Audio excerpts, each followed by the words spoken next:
Or we have the hip or the groin wrap, which is the 6-inch double. The ankle wrap will be the 4-inch single. So I'm going to look that you grab the correct wrap.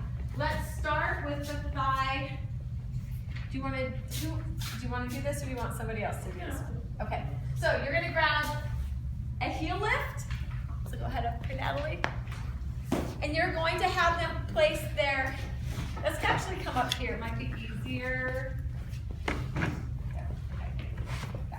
So face this way. There we go. Okay. So you step back. So she's going to straddle. Actually, you want that forward. Yeah, because you're going to straddle it. Okay. So why would we do the thigh wrap? In case there is a contusion to the thigh, or you have a strain to the quadriceps or the hamstrings. You're going to start proximal to the knee. Do not wrap over the knee joint. You do not want dog ears.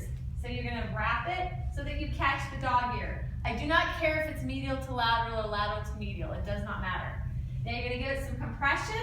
You're going to go distal to proximal. And then come right back down to the distal part of the thigh. And then you are going to, if the belt goes on the wrong side, you're going to have to rotate it. Now you're going to check for color, comfort, to make sure that it's not too tight. Okay, so that is the thigh wrap. Okay, the next wrap, which is what we call,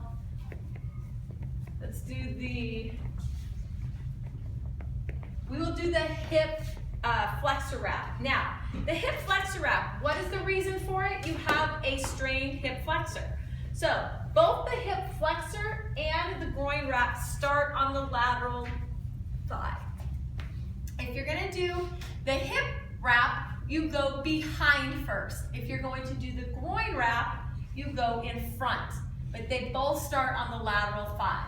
So, I'm going to start and I'm going to go behind. If I drop it, I have to grab another wrap. No dog ear, okay? Then, pull this up a little bit. Okay, then you're gonna go immediately around,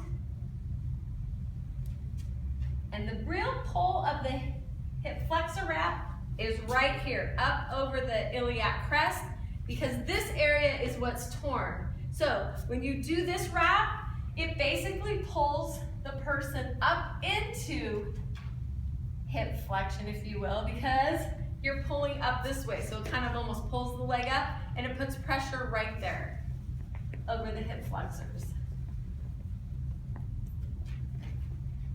Notice it's not going clear down her knee, all right? It's not at all. It's the pressure of this wrap is right over the hip flexors. Again, we check for comfort and circulation, and we're done. Now, I'll take on the opposite side now, and I'll go ahead and switch legs. I'll do the groin wrap. Still starting on the lateral side of her thigh, but this time we're going in front.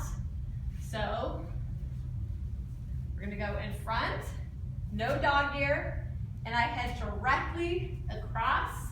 Notice the pull this way. This one is pulling it in this way so that so we're pulling it in. So your abductors, you can't really go into abduction. It's keeping it together so that your groin or your adductor muscles are not in pain or less pain. These are all compression wraps for strains.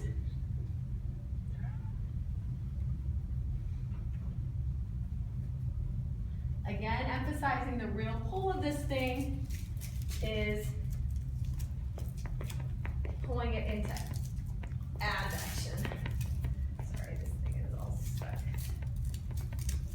Okay, notice there's no skirt. Sometimes people are wrapping them and there's a skirt. It's coming up and over her iliac crest.